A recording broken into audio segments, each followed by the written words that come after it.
The Organon is the standard collection of Aristotle's 6 works on logic. The name Organon was given by Aristotle's followers, the Peripatetics. They are as follows. Constitution of the texts. The order of the works is not chronological but was deliberately chosen by Theophrastus to constitute a well-structured system. Indeed, parts of them seem to be a scheme of a lecture on logic. The arrangement of the works was made by Andronicus of Rhodes around 40 BC. Aristotle's metaphysics has some points of overlap with the works making up the Organon but is not traditionally considered part of it. Additionally, there are works on logic attributed, with varying degrees of plausibility, to Aristotle that were not known to the Peripatetics. The categories introduces Aristotle's tenfold classification of that which exists: substance, quantity, quality, relation, place, time, situation, condition, action, and passion. On interpretation introduces Aristotle's conception of proposition and judgment, and the various relations between affirmative, negative, universal, and particular propositions.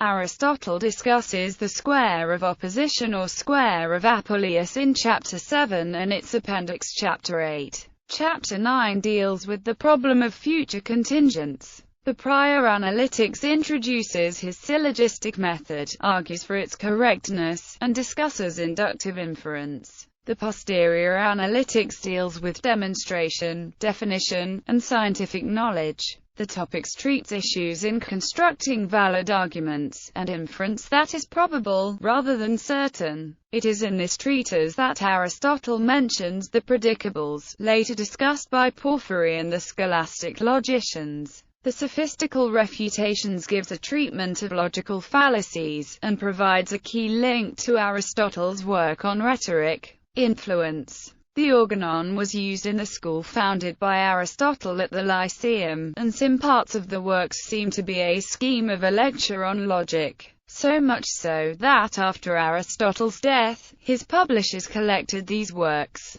Following the collapse of the Western Roman Empire in the 5th century, much of Aristotle's work was lost in the Latin West. The categories and on interpretation are the only significant logical works that were available in the early Middle Ages. These had been translated into Latin by Boethius. The other logical works were not available in Western Christendom until translated to Latin in the 12th century. However, the original Greek texts had been preserved in the Greek-speaking lands of the Eastern Roman Empire. In the mid-12th century, James of Ennis translated into Latin the posterior analytics from Greek manuscripts found in Constantinople. The books of Aristotle were available in the early Arab Empire, and after 750 AD Muslims had most of them, including the Organon, translated into Arabic, sometimes via earlier Syriac translations. They were studied by Islamic and Jewish scholars, including Rabbi Moses Maimonides and the Muslim judge Ibn Rushdi, known in the West as Averroes. Both were originally from Córdoba, Spain, although the former left Iberia and by 1168 lived in Egypt. All the major scholastic philosophers wrote commentaries on the Organon. Aquinas, Occam and Scotus wrote commentaries on interpretation. Occam and Scotus wrote commentaries on the categories and sophistical refutations.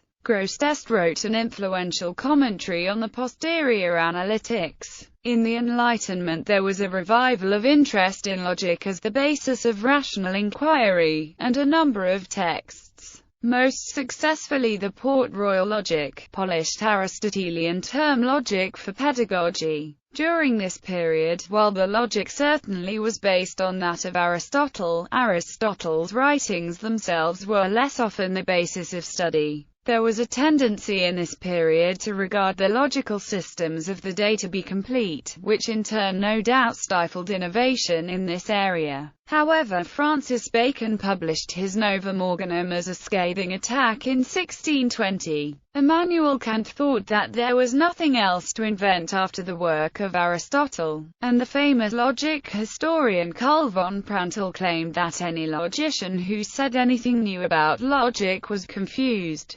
stupid or perverse. These examples illustrate the force of influence which Aristotle's works on logic had. Indeed, he had already become known by the scholastics as the philosopher, due to the influence he had upon medieval theology and philosophy. His influence continued into the early modern period, and Organon was the basis of school philosophy even in the beginning of 18th century. Since the logical innovations of the 19th century, particularly the formulation of modern predicate logic, Aristotelian logic had for a time fallen out of favor among many analytic philosophers. However, the logic historian John Corcoran and others have shown that the works of George Boole and Gottlob Frege, which laid the groundwork for modern mathematical logic, each represent a continuation and extension to Aristotle's logic and in no way contradict or displace it.